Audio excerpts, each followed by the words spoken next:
What if the songs that echoed through plantations were more than just hymns?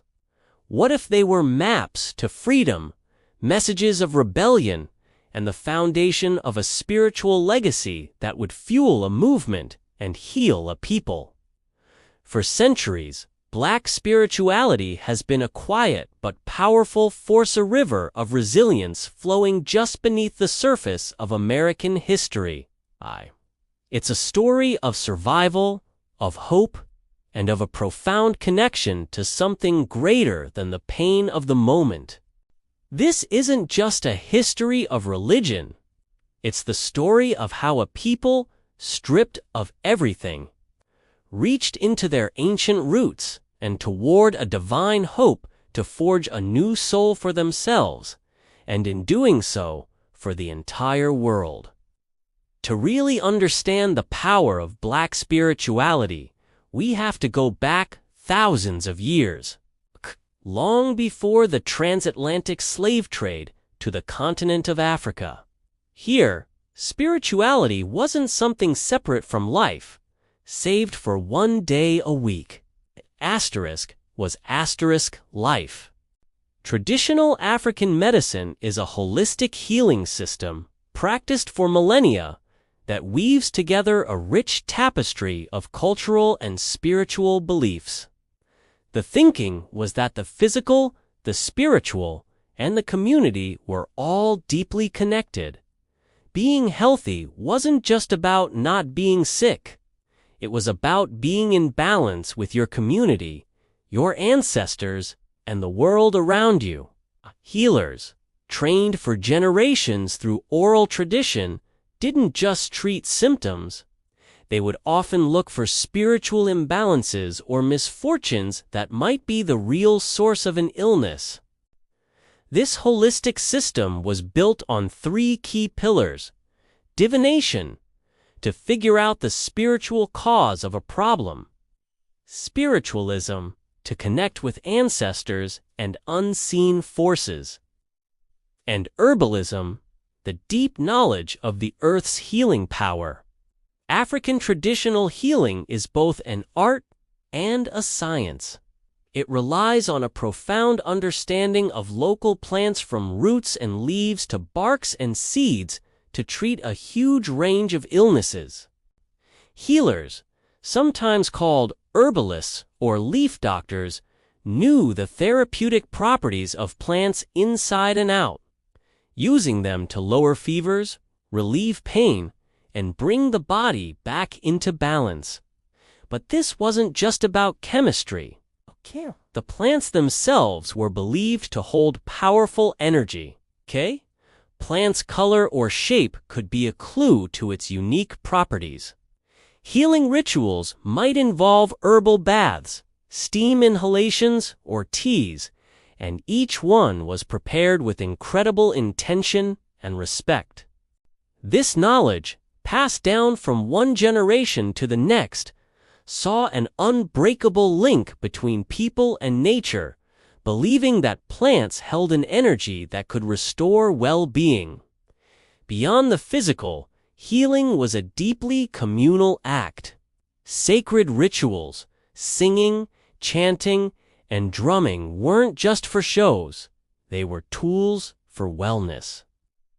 Practices that strengthened community bonds and affirmed who they were as a people. When millions of Africans were forced into ships and brought to the Americas, they were stripped of their names, their families, and their freedom. But they carried these spiritual technologies inside them. It was a legacy that could not be chained. This ancestral knowledge became the seed from which a new, uniquely African American spirituality would grow, one forged in the fires of unimaginable hardship. The brutality of slavery was designed to destroy every part of a person's African identity. Slaveholders actively suppressed traditional spiritual practices, calling them witchcraft or paganism. And yet, in the face of this dehumanization, African spirituality didn't die. It adapted. it went underground, transformed. Enslaved Africans creatively blended their ancestral traditions with the Christianity that was forced upon them. The result was new, syncretic belief systems that preserved their cultural identity and their will to live. This wasn't just adopting a new religion. It was an act of spiritual genius and resistance. In the Christian stories of bondage in Egypt and a God who frees the oppressed, they saw a reflection of their own reality. Kay took the Christian message and, as scholar Alawada Maizin Ordine notes, Kay used it as a catalyst for revolt, proving that their lives had value right here, right now. The spirituals, those hauntingly beautiful songs born from suffering, are a powerful example of this blending. On the surface, they were hymns of Christian faith, but woven into their melodies and lyrics were often coded messages of resistance, maps to freedom on the Underground Railroad, plans for uprisings, and a deep longing for justice that refused to be silenced. Alongside this reimagined Christianity, other powerful traditions survived.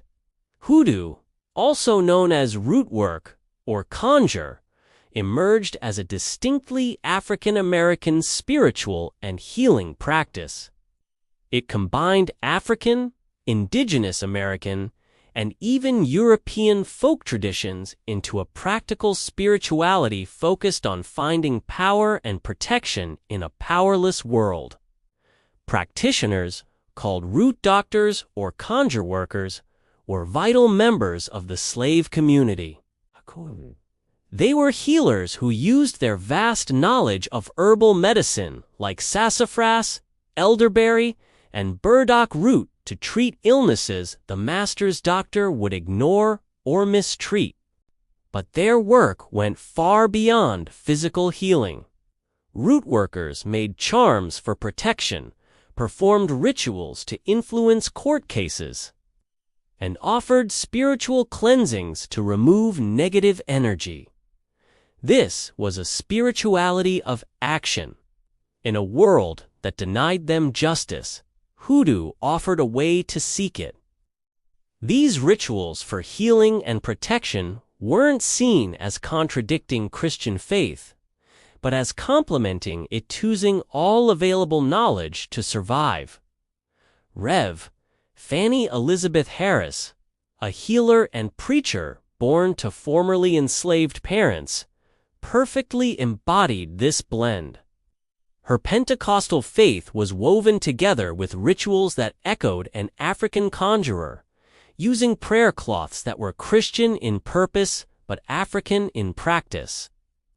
This spiritual flexibility became a hallmark of Black resilience, a declaration that even in chains, the spirit can't be confined. After the end of slavery, the fight was far from over. During the era of Jim Crow and the long struggle for civil rights, Black spirituality shifted from a hidden tool of resistance into the main organizing force for liberation. The Black church, born out of protest, became the undeniable epicenter of the movement. These weren't just places to worship. They were the first autonomous institutions created by Black people in America. Churches like the African Methodist Episcopal AIM Church were founded as direct acts of defiance against the racism found in white congregations. These institutions became the political, social, and spiritual heart of the Black community. They were schools, community centers, and strategy rooms all in one. The Black church raised up leaders, giving men and women a place to develop the voice and organizational skills that would be essential in the fight for justice. It offered psychological affirmation and crucial social services in a society that offered none. The The theology preached from these pulpits was a theology of liberation. It rejected the narrative that counseled patience and promised rewards only in the afterlife. Instead, black preachers taught about a God of justice, an Exodus God who sides with the oppressed and demands freedom now. This faith wasn't abstract, it was intensely political. It insisted that the gospel had to mean something for the freedom and well-being of black people. This spiritual foundation gave the civil rights movement its moral authority and its incredible courage. The movement was grounded in faith. The deep Christian commitment of its most famous leaders, from Dr. Martin Luther King, Jr., to the organizer Ella Baker and the unshakable Fannie Lou Hamer, was the fuel for their activism.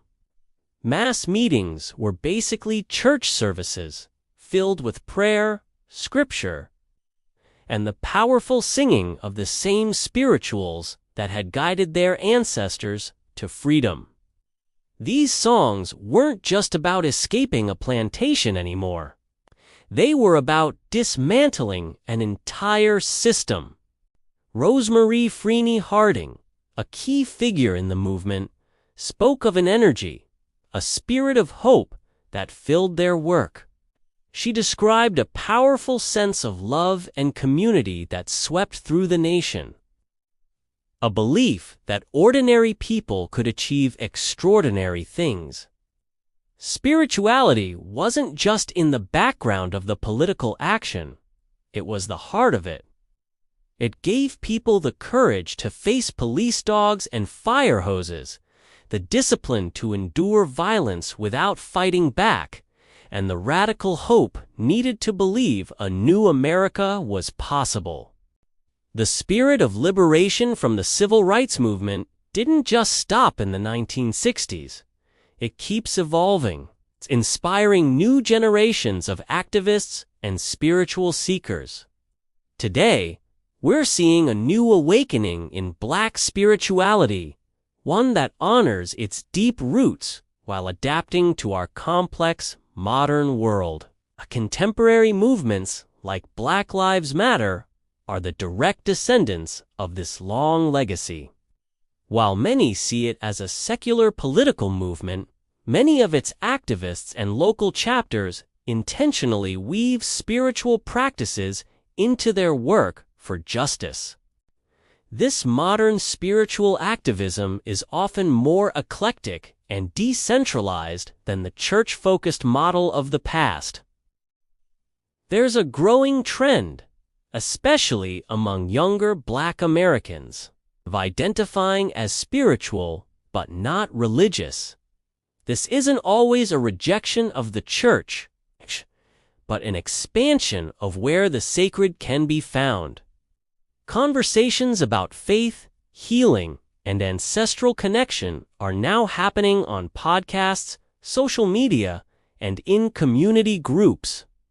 There's also a powerful movement to reconnect with and reclaim ancestral spiritual practices that were suppressed for centuries.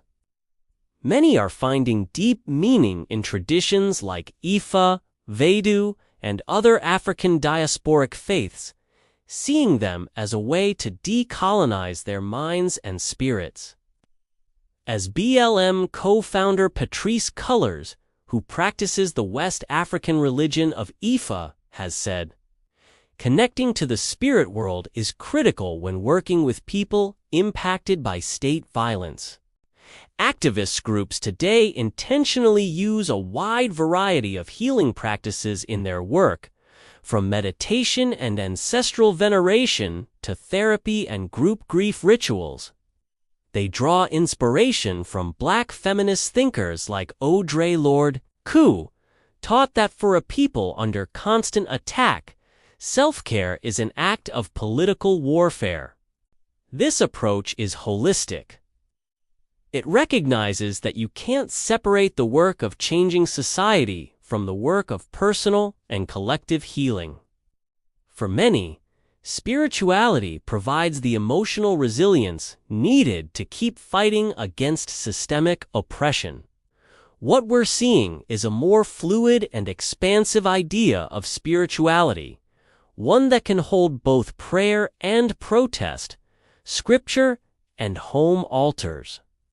It embraces the full, complex identities of all Black people, including queer and transgender individuals who have often been pushed to the margins in traditional religious spaces. This new awakening shows the enduring power of Black spirituality to reinvent itself, offering hope and a path to liberation for a new era. Beyond the protests and politics, the most profound impact of Black spirituality is found in personal journeys of faith, hope, and healing. For countless people, these traditions are lived realities that provide strength and a path to wholeness. For many, spirituality is a lifeline and a critical source of resilience. Today, many are finding healing by reconnecting with the ancestral knowledge their forebears fought to preserve. This often looks like rediscovering herbalism and holistic wellness. Using traditional remedies and plant-based healing offers an alternative to a Western medical system that has historically harmed and neglected Black bodies. Herbalist Stephanie Rosebird writes about this power, offering resources to help people become active participants in these soulful healing traditions. This revival of ancestral medicine taps back into the deep connection between humans and nature, using aromatherapy, herbal baths, and holistic bodywork to restore balance. This healing is often a community effort. The power to heal is understood to live within the community itself, drawing on the wisdom of elders and the support of peers, whether it's in a church or a community health project. Having witnesses and a support network reinforces the healing journey and affirms a person's worth. Faith provides a deep well of hope, empowering people to cope with incredible stress and to imagine a better future. African American trauma survivors often point to spirituality as a major part of their healing, a necessary element for overcoming their experiences. This isn't just about surviving, it's about finding the power to live fully. The story of Black spirituality is a powerful testament to the unbreakable human spirit. From ancient African healing rituals to the coded hymns of slavery, from the pulpits of the civil rights movement to the digital altars of today, it has been a constant source of faith, hope, and healing. It shows us that true liberation has to include the mind, the body, and the soul. This sacred legacy is a living tradition that continues to unfold, reminding us that even in the deepest darkness, the spirit can create its own light. We've only scratched the surface of this incredibly deep history. What part of this spiritual legacy resonates most with you? How has faith or spirituality been a source of resilience in your own life or community? Share your stories in the comments below. Your voice is a vital part of this conversation. And if this story meant something to you, please subscribe and share to help us continue uncovering these essential histories.